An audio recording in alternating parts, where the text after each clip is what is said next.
Hello दोस्तों, आप सभी का स्वागत है आपके और हमारे YouTube channel SR career electrical में।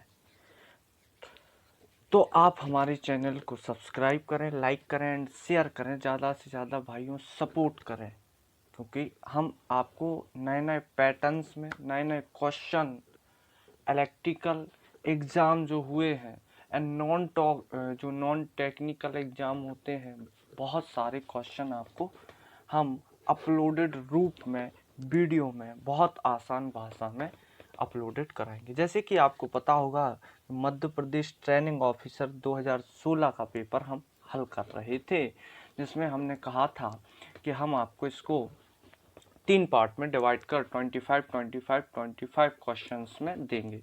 तो हमने इसके 2 पार्ट अपलोडेड कर दिए हैं, जिसे जाके आप देखें।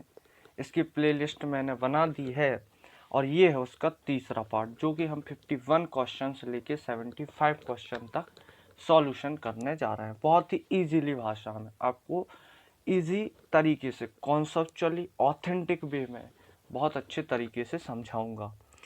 सेकंड बात आती है कि इसके जो 25 क्वेश्चन बचते हैं, उनको अगर आप कहेंगे कमेंट करके बताएं कि उनको हल कराना है, तो हम उसको हल भी करा देंगे। उस 20 जो कि जनरल नॉलेज वाला पोर्शन था आपका, क्योंकि 75 क्वेश्चन अपने आप में एक बड़ा मार्जिन रखते हैं सिलेक्शन के लिए। तो आप इलेक्ट्रीशियन पे अच्छे से अच्छे पकड़ बनाएं और आप हमें कमेंट करके बताएं कि आपको वीडियो कैसी लगी, क्वेश्चन समझाने का तरीका कैसा लगा। अगर कुछ होगा तो हम अपने आप में कुछ इम्प्रूव भी करेंगे। तो अगले पार्ट में फिर आप हमें इसी में डिस्क्रिप्शन में लिंक भी दी जाएगी आपके लिए, तो आप हमें बताएं कि आपको हमारी ये वीडियो कैसी लगी, पेपर समझाने का तरीका कैसा लगा। तो आइए हम क्वेश्चन को हल करने के लिए चलते हैं। तो आप हमारे चैनल को सब्सक्राइब करें, शेयर करें, लाइक करें, ज़्यादा से ज़्यादा इसे शेयर करें, आप सपोर्ट करें।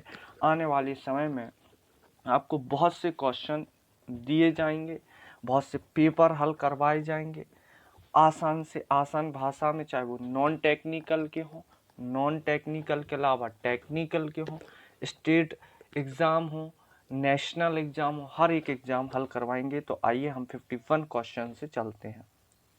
तो हम आ गए हैं 51 क्वेश्चन पे, जिसे हम हल करने जा रहे हैं। तो क्वेश्चन है कि तुल्यकालिक मोटर इसके लिए प्रयोग होती है। पहले तो ये पता होना चाहिए कि तुल्यकालिक मोटर होती क्या है। यानी एनएस गति, यानी स्टेटर की गति व रोटर की गति जब बराबर हो जाती है, यानी समान गति से चले, यानी स्लिप का मान जहाँ क्या हो जाए, 0 हो जाए, उसी को हम कहते हैं सिंक्रोनस गति, है ना। इसी सिद्धांत पर एक हमारी सिंक्रोनस मोटर चलती। तो इसके बनाने के पार्टिकुलरली 2 हमने उद्देश्य रखे, या उद्देश्य जब बनाई गई मोटर तो उद्देश्य थे, पहला तो पावर फैक्टर को सुधारना या बढ़ाना, इम्प्रूव कराना। बढ़ाने का मतलब देखो, अगर कोई चीज़ आपने बनाई है तो आप इंक्रीज करोगे। हैज़ भी अगर मैं रिलेटेड करवाऊँ तो आपने एक दिन दौड़ना स्टार्ट किया, हैज़ भी लेस भी स्टार्टेड, रनिंग करना स्टार्ट किया और आप 1 मिनट में 500 मीटर दौड़ पा रहे थे, तो अगली आपकी अप्रोच ये तो रहेगी नहीं कि मैं 400 मीटर आऊँ एक मिनट में। आप ये सोचोगे मैं 600 जाऊँ, 700 जाऊँ, 800 जाऊँ। तो आपका एक समझाने के लिए, तो इसी का बनाने का तुल्यकालिक मोटर का उद्देश्य क्या रहा कि हम पावर फैक्टर को बढ़ा सकें या सुधार सकें, है ना। यानी सिंक्रोनस मोटर एकमात्र ऐसी मोटर है जो तीनों पावर फैक्टर पे, लैगिंग, लीडिंग एंड यूनिटी, तीनों पावर फैक्टर पे काम करती है। दूसरा, नियत गति, क्योंकि कई चीज़ें होती हैं जहाँ पे बिल्कुल नियत गति की आवश्यकता होती है, तो नियत स्पीड के लिए भी हमने इसको क्या ले लिया, उपयोग ले लिया। तो ऑप्शन नंबर क्या आ जाएगा, तो ऑप्शन नंबर आ जाएगा सी, कि भाई शक्ति गुणांक बढ़ाने के लिए। तो आप समझोगे कि हम उद्देश्य क्या रखेंगे, क्योंकि आपके जीवन में आपका कोई ना कोई तो लक्ष्य रहता है कि हमें जीवन में करना क्या है, या कि आप एक गोल को सेट करके ही किसी चीज़ की प्रिपरेशन, आज अगर आप तैयारी कर रहे हैं या फिर ये ट्रेनिंग ऑफिसर का पेपर लगा रहे हैं, तो कहीं ना कहीं आपने जीवन में गोल सेट किया है कि भाई हमें ट्रेनिंग ऑफिसर, हमें टेक्निकल फील्ड में जाना है, नॉन टेक्निकल हमें दोनों फील्ड में कुछ अलग करना है, गोल होता है। तो ऐसे ही इसका उद्देश्य रहा, गोल बना, तो ठीक है, अपना गोल जरूर सेट होना चाहिए जिंदगी में, क्योंकि सक्सेस वहीं से मिलती है। हर एक सुबह, हर एक रात आप उस गोल को सोचते हैं तो आपको वो गोल बहुत आसानी से मिलता है, सफलता कदम चूमती है। तो आइए 52 क्वेश्चन पे चलते हैं कि बिजली का सबसे अच्छा चालक कौन है। वैसे तो बिजली का सबसे अच्छा चालक होता है चांदी, जिसकी रजिस्टिविटी बहुत कम और कंडक्टिविटी बहुत अधिक होती है। यानी अगर हम इसे घटते क्रम में लिखें तो Ag, फिर आएगा Cu, फिर आएगा Au, फिर आएगा Al। यानी सबसे अच्छी चांदी की चालकता होती है ना, सबसे अच्छी। मगर ऑप्शन में तो भाई चांदी दिया ही नहीं है, ऑप्शन में तो चांदी दिया ही नहीं है, ऑप्शन में तो दे रखा है तांबा। तो आंसर क्या आ जाएगा, कॉपर, क्योंकि कॉपर ही ऐसी चीज है जो हम आज बाइंडिंग देख लो, देखो आज तो वैसे एल्यूमिनियम की भी बाइंडिंग होने लगी, क्योंकि महंगा पड़ जाता है एक सिस्टम, क्योंकि भाई बाइंडिंग करना क्योंकि महंगा पड़ता है तांबा, तो भी हम विशेष कामों के लिए ही तांबा अभी भी उपयोग में लेते हैं। मगर चांदी तो बहुत ही कम लेते हैं जब बहुत बड़े उपकरण बनाए जा रहे हों, वायुयान हो, है ना, वायुयान यानी बोल सकते हो हवाई जहाज, तो वहां पे हम लेते हैं, एयरक्राफ्ट हो गए। तो आज चलते हैं 53 क्वेश्चन पे। फ्लेमिंग के दाएं हाथ के नियम जनरेटर में दिशा यानी जो ईएमएफ इलेक्ट्रोमोटिव फोर्स की दिशा के द्वारा ज्ञात होती है, यानी जो एक उसमें ईएमएफ उत्पन्न हो रहा है वो किस दिशा में है ये ज्ञात करने की। तो दो नियम फ्लेमिंग के आए, एक होता है दाएं हाथ का नियम फ्लेमिंग के और एक होता है बाएं हाथ का नियम। तो दाएं हाथ का होता है जनरेटरों पर लागू होता है और बाएं हाथ का होता है मोटरों पर लागू, है ना, क्या होता है मोटरों पर। तो इनने पूछा, तो अगर हम एक राइट हैंड के थंब को रखें तो अंगूठा यानी जो थंब होगा वो गति को बता रहा होगा, फर्स्ट फिंगर यानी पहली उंगली गति यानी चुंबकीय क्षेत्र को विकसित बता रही होगी, और मिडिल फिंगर जो उसमें प्रेरित हुआ है, प्रेरित मतलब होता है इंड्यूस्ड ईएमएफ, है ना, जो उसमें इंड्यूस्ड हो रहा है। यहाँ पे इंग्लिश में अगर देख पा रहे हो तो यहाँ ये लिखा है इंड्यूस्ड ईएमएफ जो हुआ है उसकी दिशा ज्ञात करना है, क्योंकि जो आउटपुट में हमें मिलने वाला है। अगला क्वेश्चन आते हैं हम 54 है कि समान भलघूड़ विकसित कराने के लिए एक फेज मोटर का पीएफ 3 फेज मोटर की तुलना में कैसा होगा। उनके कहने का मतलब है कि एक तरफ हमने सिंगल फेज की मोटर रख दी और दूसरी तरफ हमने 3 फेज की मोटर रख दी। हम दोनों को मान के चलो कि हम 40 न्यूटन मीटर का टॉर्क, हमें न्यूटन मीटर का हम टॉर्क विकसित करा रहे हैं, तो पावर फैक्टर सिंगल फेज का कैसा होगा।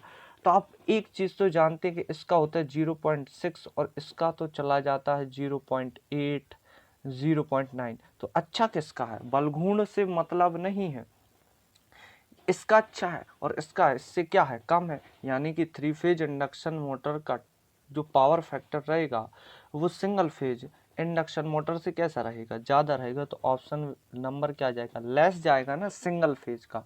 आप बलघूर्ण समान विकसित करा रहे हैं, मतलब कैपेसिटी जितनी थी नहीं आपने उतनी कैपेसिटी डाल दी, तो वो तो कम पहले था और कम हो जाएगा। बलघूर्ण सिर्फ विकसित करा, लॉसेस बढ़ जाएंगे।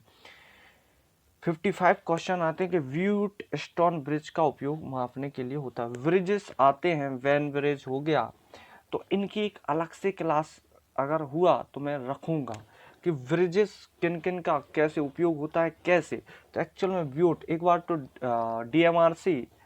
DMRC Delhi metro rail corporation में क्वेश्चन आया कि ब्यूट स्टोन ब्रिज का उपयोग कहाँ किया जाता है, तो एक्चुअल में अज्ञात मान का प्रतिरोध ज्ञात करने के लिए होता है। तो प्रतिरोध शब्द आ गया, तो इसकी एक्चुअल में ऐसे होती है और ऐसे सुई आ जाती है, यहाँ पे 0 सुई आ जाती, तो हम मान लेते कि हाँ मान सही है। तो हम क्या करते हैं, प्रतिरोध ज्ञात करने के लिए करते हैं ना, रेजिस्टेंस का मान ज्ञात करने के लिए उपयोग कराते हैं, एक बैटरी लगाते हैं इसमें और फिर चलाते हैं। 56 क्वेश्चन आते हैं कि एक परिपथ में प्रवाहित विद्युत धारा उत्पन्न कराती है। यानी कि अगर एक परिपथ में हम विद्युत धारा को प्रवाहित करा रहे हैं तो वो क्या, तो आप एक जानते हैं कि भाई जब हम विद्युत धारा को प्रवाहित कराते हैं तो हमें सभी प्रकार के प्रभाव दिखते हैं। चाहे हम फिलामेंटों में प्रकाशीय तापीय प्रभाव देख लें, यानी हीटर में तापीय प्रभाव देख लें, रासायनिक सेल बैटरी में देख लें, है ना, और चुंबकीय प्रभाव जनरेटर एंड मोटर में देख लें, ऐसा मोटर में देख लें, तो हमें ये सब प्रभाव एक विद्युत धारा के प्रभाव से दिखते हैं। जब ये फ्लो होती है ना तो ये सब प्रभाव हमें दिखते हैं। तो इसका आंसर नंबर आ जाएगा डी, कि भाई जब एक, क्योंकि अलग अलग परिपथों में, और हम सीधा से कहते हैं कि भाई जैसे कहते हैं तावा विद्युत का चालक एवं ऊष्मा का, विद्युत का एवं ऊष्मा का चालक है, तो ऊष्मा भी तो जा रही है उसमें, रासायनिकीय गुण सेल बैटरियों में हमें दिख रहे हैं। तो अब आते हैं अगला 57 क्वेश्चन कि शक्ति गुणांक 2 वाट मीटर विधि में 1 वाट मीटर की रीडिंग शून्य देखी जाएगी यदि भार का पीएफ यानी पावर फैक्टर, एक्चुअल में पता होना चाहिए कि 2 वाट मीटर का उपयोग हम संतुलित यानी बैलेंस लोड एंड अनबैलेंस असंतुलित भार मापने के लिए करते हैं। तो जीरो जब भी यानी रीडिंग दिख रही है उस समय लैगिंग ही रहता है इसमें, और इसका उपयोग जो किया जाता है वो किया जाता है संतुलित भार व असंतुलित भार दोनों मापने के लिए। फिर आते हैं 58 क्वेश्चन के 3 फेज सिस्टम में न्यूट्रल पॉइंट के अर्थ किया जाता है, यानी न्यूट्रल पॉइंट एक्चुअल में एक होता है अर्थ और एक होता है न्यूट्रल। तो यूं हम फेज ले गए और इस सर्किट को जो इधर से न्यूट्रल था इसने पूरा किया, वो कहलाता है न्यूट्रल। दोनों जमीन से ही बनते मगर पर्पस अलग होता है। अगर अर्थ, तो अर्थिंग के वायर का रंग कैसा होता है तो पता होना चाहिए हरा, और न्यूट्रल का कैसा होता है काला, और RYB यानी रेड येलो ब्लू फेज में आते, वैसे हम नॉर्मली रेड ही लेते हैं। तो ये कह रहे हैं कि अर्थिंग पॉइंट को हमने क्या यानी उसको हमने अर्थ क्यों किया है अर्थिंग पॉइंट को। तो इसमें है कि भाई पहले तो अर्थिंग हम खुद की सुरक्षा और मशीनों की, क्योंकि जो लीकेज करंट हो रहा है उससे हम वो सुरक्षा कैसे प्राप्त कर पाए, क्योंकि हमें भी शौक, तो क्योंकि फाल्ट होगा धारा का मतलब यानी मान बहुत अधिक हो जाएगा ऊपर, और उस धारा से ऑपरेटर यानी जो उस मशीन को ऑपरेट कर रहा है और मशीन दोनों को क्षति होगी। तो उन दोनों से बचाने के लिए ही तो हम उपयोग करेंगे ना, ऑप्शन नंबर सी आ जाएगा कि फॉल्ट होने पर विद्युत उपकरण को ओवर करंट से बचाना, और उस करंट को वो उस न्यूट्रल वायर के माध्यम से जमीन में क्या कर देगा, ऐसे जमीन में भेज देगा। क्या, जब हम इस न्यूट्रल को कर देंगे तो ये अर्थ वायर इस जमीन में ऐसे भेज देगा। अगर हम बात करें, अब हम चलते हैं अगले क्वेश्चन की ओर 59, ट्रांसफार्मर का नियमन निर्भर करता है। तो नियमन यानी जो रेगुलेशन है वो किस पे, एक्चुअल में रेगुलेशन का जो सूत्र होता है यानी परसेंटेज, वो होता है VNL minus VFL upon VFL into percent का 100, अगर परसेंट में निकालना हो तो, क्या निकालना हो, परसेंट में निकालना हो तो हम ये लगाते। तो ये निगमन किस पे, तो नो लोड वोल्टेज हो गया, लोड पर वोल्टेज आ रहा ना शब्द, लोड पर वोल्टेज, एंड फुल लोड पर वोल्टेज जो आता है यानी कि लोड के पावर फैक्टर पर निर्भर करता है, यानी लोड कैसा है और उसका पावर फैक्टर कैसा है। क्योंकि अगर पावर फैक्टर, हमने बताया कि पावर फैक्टर सुधारने के लिए सिंक्रोनस मोटर हम लाए, तो इसका आंसर नंबर क्या हो जाएगा, बी सही हो जाएगा। 60वां क्वेश्चन आते हैं, डीसी मशीन की आर्मेचर कोर बनी होती है। तो बनी किससे रहती है, कहोगे भाई सिलिकॉन स्टील, कितना होता है 2 से 5 या 4% ये सिलिकॉन स्टील होता है, ठीक है भाई। लेमिनेशन करते हैं यानी हम उसमें लेमिनेटेड बनाते हैं, वो भी कितनी बनाते हैं तो कहोगे 0.35 mm से 0.5 mm यानी मिलीमीटर तक हम क्या करते हैं, इसको इंसुलेटेड क्यों बनाते हैं तो कहोगे एडी करंट लॉस को कम करने के लिए, भावांतर धारा हानि को कम करने के लिए। जो लेंज ने बताया कि जो चीज़ खुद से उत्पन्न हुई उसी का विरोध करने लगी, यानी अपोजिट वर्क करने लगी। तो इसलिए बहुत ज़रूरी है, इसलिए ज़रूरी है कि हम उसे लेमिनेशन, एक्चुअल में एडी करंट लॉस का जो सूत्र होता है वो होता है WE/VM, यानी फ्लक्स घनत्व का स्क्वायर फ्रीक्वेंसी यानी T, जो लेमिनेशन है उसका स्क्वायर। तो ये इनके तीनों यानी फ्रीक्वेंसी परिवर्तन होने से सबसे ज़्यादा परिवर्तन कौन होती, तो एडी करंट लॉस ही होता, इसलिए रखते हैं क्या, लेमिनेटर। जाने कितने एग्जाम्स में, चाहे वो स्टेट लेवल के हो नेशनल लेवल के हो, पूछ ही लिया जाता है कि भाई लेमिनेशन क्यों कर रहे हैं। तो लेमिनेशन करने का मुख्य उद्देश्य एडी करंट लॉस को कम, क्योंकि यहाँ पे हिस्टैरिसीस लॉस भी आपको पढ़े होंगे। एडी करंट दो लॉस आते हैं, किसमें, लोह हानि में। लोह हानि में हम दो लॉस पढ़ते हैं, एक तो होता है हिस्टैरिसीस लॉस और एक होता है एडी करंट लॉस। तो इनकी जब होती तो इनके बड़े अच्छे से कॉन्सेप्चुअली तरीके से इन्हें हल कराया जाता। अगला क्वेश्चन आता है 61, पैरामैग्नेट, यानी समझते होंगे PMMC की बात करा, पैरामैग्नेट मूविंग कॉइल टाइप के मीटर का उपयोग होता है। एक्चुअल में होता है PMMC, permanent magnet moving coil. Actual में एक होता है MI, मूविंग आयरन। तो मूविंग आयरन जो भी उपकरण होते हैं इनका उपयोग AC व DC दोनों सप्लाई को मापने के लिए किया जाता है, जबकि PMMC का सिर्फ DC। तो इनकी संवेदनशीलता अच्छी रहती है PMMC की, क्योंकि देखो कोई भी चीज़ होगी, एक व्यक्ति एक ही काम को कर सकता है, उसे अच्छे से अप्रोच करके कर सकता है। जब उसे आप ज़्यादा काम करवाएंगे तो वो दूसरे काम में क्या हो जाएगा, कम संवेदनशीलता बनेगी, यानी कि सेंसिटिविटी उसमें कम बचेगी। तो इसलिए PMMC होता है। तो इसका DC जितने भी उपकरण हैं उनमें राशियां मापने के लिए किया जाता है। आते हैं अगला क्वेश्चन 62, टंगस्टन तंतु लैंप इससे भरे होते। तो एक्चुअल में हमारे जो फिलामेंट लैंप होते हैं ना, टंगस्टन लैंप कहते हैं, वो किससे भरे होते हैं। तो एक चीज़ आपको पता होगी कि नॉर्मली आर्गन तो हम उपयोग ले लेते हैं और नाइट्रोजन भी।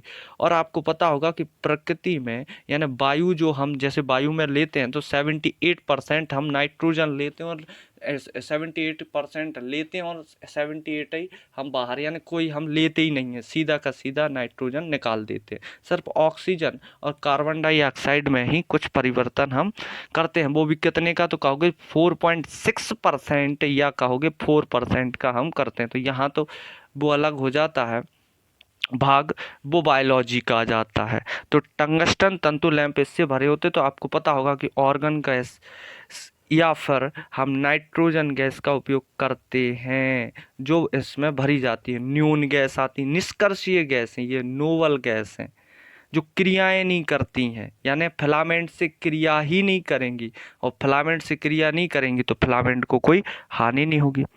अगला न्यूमेरिकल क्वेश्चन। एक्चुअल में आपका एक कॉन्सेप्ट होना चाहिए कि न्यूमेरिकल क्वेश्चन आप, यानी न्यूमेरिकल का भी पोर्शन, आजकल अगर पेपर का लेवल उन्हें बढ़ाना है तो वो जरूर न्यूमेरिकल क्वेश्चन को डालते हैं। अभी कुछ महीने पहले UPPCL TG2 का पेपर हुआ, चाहे वो UPRVNL का हुआ, DFFCIL का पेपर, उनने एक तरफ से उनका जो ऑथेंटिक वे में जो उनने सोचा था कि हम न्यूमेरिकल रखेंगे, और न्यूमेरिकल रखे और बच्चों का स्कोर कम हुआ, क्योंकि न्यूमेरिकल क्वेश्चन एक मैथ के कुछ पार्ट, क्योंकि एक तो आपको सूत्र याद हो उनको, दूसरी बात आपको मैथ से चलना पड़ता क्योंकि पूरी मैथ वहां पे लगानी पड़ती। तो क्वेश्चन आते हैं इस पे 63 कि 10 ओम के दो प्रतिरोध को समानांतर क्रम में जोड़ा गया। ठीक है, हमने मान लिया कि भाई दो प्रतिरोध हैं तो समानांतर क्रम में जोड़ दिया, माना गया, ठीक है। तथा इस संयोजन को एक अन्य 10 ओम के प्रतिरोध के श्रेणी क्रम में जोड़ा गया। यानी कि ऐसे बोल रहा है, देखो आप समझो कि एक हमने ये लाइन है ऐसे गए तो एक्चुअल में यूं यूं ये है और ये गए ये हो गया, और यहाँ से गए ये और ये हो गया।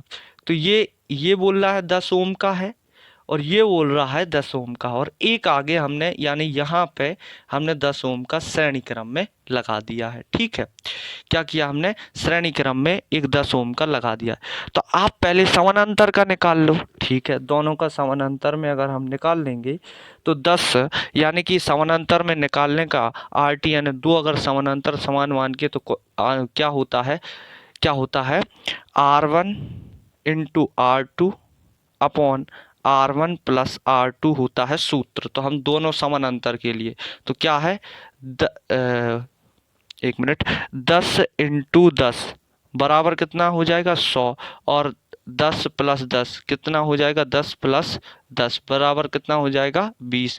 तो 100 बटे क्या आ जाएगा 20। तो भाई समानांतर में हम जब काटेंगे तो 5 ओम आ गया समानांतर में कुल प्रतिरोध, क्योंकि आपको पता होगा कि पैरेलल कॉम्बिनेशन में कुल रेजिस्टेंस क्या होता है, घटता है ना, और श्रेणी में कुल रेजिस्टेंस बढ़ता है। अब हमें बचा 10 ओम, अब हमने श्रेणी में लगाया तो श्रेणी में कुल रेजिस्टेंस जुड़ता है, तो 5 ये हो गया और 10 ये हो गया, तो टोटल कितना हो गया, टोटल आ गया 15 ओम। तो आपको ऑप्शन नंबर वी दिखाई दे रहा होगा, तो आंसर क्या आ जाएगा 15 ओम, क्या आ जाएगा 15 ओम।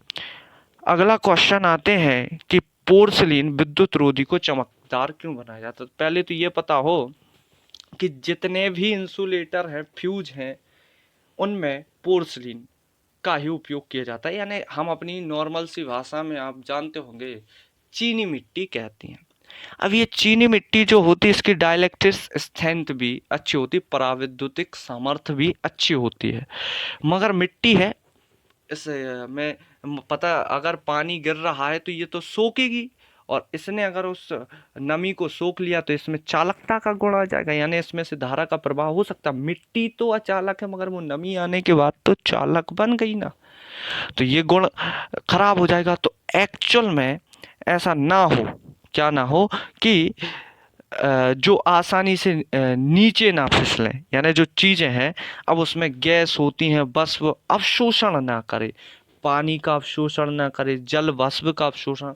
आप पढ़ते होंगे कोरोना इफेक्ट, कोरोना इफेक्ट हमें अर्ध यानी वायु जो अर्ध होती है, जो मौसम रहता है उसमें नमी वाले मौसम में कोरोना लॉस बढ़ जाता है। तो अब इन लॉसों से बचना है तो एक्चुअल में हम कहेंगे कि गैस, देखो गैसें होती हैं, ओजोन गैस हो गई, जलवायु या जल वाष्प के अवशोषण से रोकने, क्योंकि अल्ट्रावायलेट किरणें पड़ी वो ऑक्सीजन पर पड़ी, ऑक्सीजन से ओजोन गैस बनी, ओजोन गैस ने इन उपकरणों को हानि पहुंचाने लगी। तो बहुत जरूरी है कि हम उस पर क्या करते हैं, कॉटर जो पदार्थ होते हैं उनकी हम एक परत चढ़ा देते हैं। जैसे आप देखते होंगे भूरे से कलर की होती है, आप अपने घर के आसपास ट्रांसमिशन देख लें या 11 केवी में ही पिन इंसुलेटर देख लेंगे, आसानी से दिख जाएगी।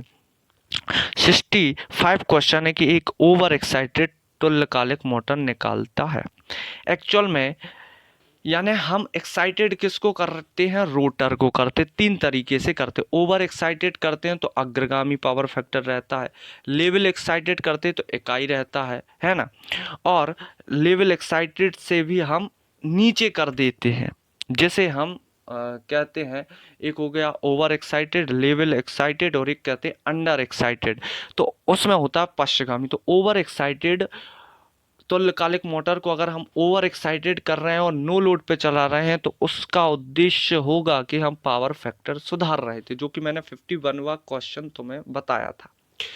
इधर पे अगर ओवर एक्साइटेड है तो क्या आ जाएगा, लीडिंग पावर फैक्टर आ जाएगा। ठीक है, अगर लेवल एक्साइटेड है तो यूनिटी आ जाएगा, और अंडर एक्साइटेड है तो लैगिंग यानी पश्चगामी आ जाएगा। तो तुल्यकालिक मोटर का उपयोग पावर फैक्टर सुधारने व नियत गति के लिए किया जाता है। अगला क्वेश्चन आते हैं 66वां क्वेश्चन कि यदि ट्रांसफॉर्मर आयल रेडिएटर बाहर लगे रहते हैं, बड़े बड़े ट्रांसफॉर्मर देखोगे तो रेडिएटर लगे रहते हैं, ट्यूबरों के माध्यमों से वायु प्रभावित कराने पर, ट्यूबर भी लगे होते हैं नली टाइप की, नलिका पंखे के उपयोग द्वारा ठंडे किए जाते नेम प्लेट में होती है। तो एक्चुअल में उनके नेम प्लेट पर जो लिखा रहता है वो लिखा रहता है ONF।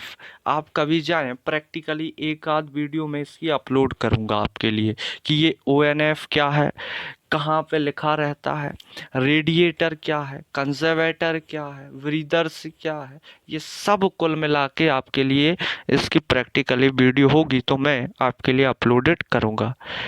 अगला क्वेश्चन आते हैं 67 का, बारिश के मौसम में जंग बचाने के लिए औजारों पर क्या। देखो एक तो होता है कि देखो जैसे आपने सुना होगा लोहे की जंग, लोहे में जंग लग जाती है।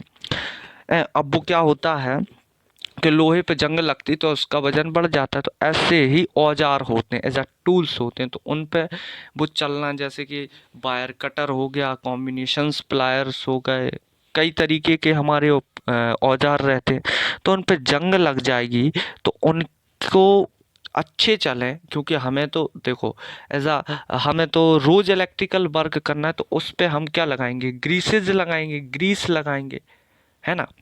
यानी और ग्रीस की क्षमता बहुत ज़्यादा होती है ना, क्योंकि जैसे धारा के प्रवाह में प्रतिरोध विरोध करता है, वैसे ही द्रवों के प्रवाह में क्षमता विरोध करती है, तो ग्रीसेज लगाएंगे। अगर हम किसी पदार्थ पर नमी यानी उसे जंग से बचाना तो जिंक की परत चलाते हैं, यानी जस्ते की, और जिसे हम कहते हैं गैल्वेनीकरण, है ना। यानी उसमें क्या कर देते हैं, हम एक परत चला देते हैं। मेगर इसके मापन के लिए इस्तेमाल होता है। मेगर का उपयोग एक्चुअल में होता है, बोला जाए कि विद्युत रोधी जो प्रतिरोध होता है उसे मापने के लिए होता है, जिसे इंग्लिश में कहते हैं इंसुलेशन रेजिस्टेंस, मापने के लिए किया जाता है। और ये रेजिस्टेंस किस में मापता है, तो आप कहोगे मेगा ओम में ही मापता है, एज मेगा ओम में ही मापता है ना। मेगा का मतलब 10⁶ हो गया, तो मेगा ओम में ही ये रेजिस्टेंस को क्या करता है, मेजर करता है। मेगर का उपयोग इंसुलेशन रेजिस्टेंस मापने के लिए किया जाता है। सामान्यतः मशीनों में 1 मेगा ओम रेजिस्टेंस बताना ही ज़रूरी है, अगर नहीं है तो आप उस लीकेज मेगर से उसमें चेक करें कि रेजिस्टेंस कहाँ कम हो गया, और इसमें अगर हमें परिवर्तन लाना है मेगर में तो वो हम इसकी कुंडली यानी कॉइल के द्वारा ही लाएंगे, है ना। तो इसमें एक डायनामो लगा रहता है एक्चुअल में, जिसे हम घुमाते हैं और इससे हम मेगा ओम में रेजिस्टेंस इंसुलेशन प्रतिरोध माप लेते हैं। अगला क्वेश्चन आते हैं 69, 3 phase slip ring induction motor rotor में। तो एक्चुअल में ये जो 3 फेज इंडक्शन मोटर होती है, ये रोटर के आधार पर 2 प्रकार की बनती हैं, एक स्क्वायरल केज और एक स्लिप रिंग। तो स्क्वायरल केज में तो हम कॉपर की यानी single cage, double cage, deep bar cage, इनमें हम केज लगा देते कॉपर पीतल की बना के। जबकि 3 phase slip ring induction motor में 3 फेज की एक्चुअल में बाइंडिंग की जाती है। क्या की जाती है, बाइंडिंग की जाती है। 3 फेज की इनमें की जाती है बाइंडिंग। अब इसमें 3 फेज की बाइंडिंग की जाती है, वह 3 ही स्लिप रिंग लगाई जाती हैं, जो कि किस क्रम में होती, तो कई बार क्रम पूछ लिया जाता है, तो वो स्टार क्रम में ये बाइंडिंग की जाती है। और इसमें हम क्या करते हैं कि हम 3 फेज की बाइंडिंग करते हैं सिर्फ, तो ये इसका टॉर्क अच्छा रहता है। और स्टार्टिंग में जो प्रतिरोध लगाने के कारण जो स्टार्टिंग में हम रोटर प्रतिरोधक स्टार्टर का उपयोग विशेषकर 3 फेज इंडक्शन यानी जो स्लिप रिंग इंडक्शन मोटर होती इसी के लिए हम उपयोग करते हैं। तो इसका जो यानी क्या बोलते हैं कि इसका जो टॉर्क होता है बहुत, तो इसमें देखो आंसर आपको दिख रहा होगा कि स्टार में ही जुड़ी रहती है, 3 फेज बाइंडिंग स्टार में जुड़ी रहती, तो स्टार क्रम में ही होती हैं ये। यानी बाइंडिंग 3 फेज की कभी डेल्टा में नहीं होगी स्लिप रिंग इंडक्शन मोटर के रोटर पे। अगला क्वेश्चन आते हैं 70वां कि 5S में प्रयुक्त होने वाला सिस्टम है। तो एक 5S प्रणाली आती है जिसमें 5S आपके लिए एक सुरक्षात्मक, यानी कि 5S जो होता है, जब आपका एक कौशल परीक्षण किया जाता है यानी स्किल टेस्ट किया जाता है, तो वहाँ 5S अवधारणा को देखा जाता है कि आप 5S में क्या शब्द हैं, कारीगर क्या ध्यान रख रहा है। तो इसमें 5S में इसका विस्तार पूर्वक इसको पढ़ाया जाता है, मगर अभी मैं बता देता हूँ कि 5S में क्या होता है। फर्स्ट होता है short, second set and order, third sense होता है, फिर फोर्थ स्टैंडर्ड्स होता है, और 5 होता है सुटेनन।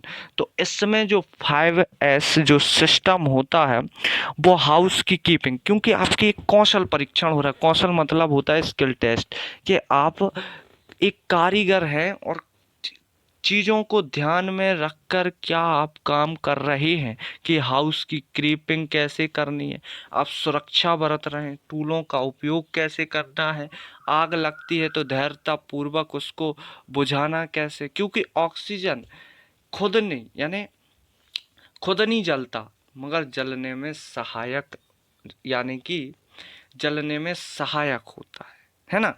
तो ये ऑक्सीजन का एक गुण है, आप समझ रहे हैं, ठीक है। अगला क्वेश्चन आते हैं हम 71 71 क्वेश्चन है, किसी डीसी मोटर में सोई लोडिंग क्षमता अधिकतम होगी।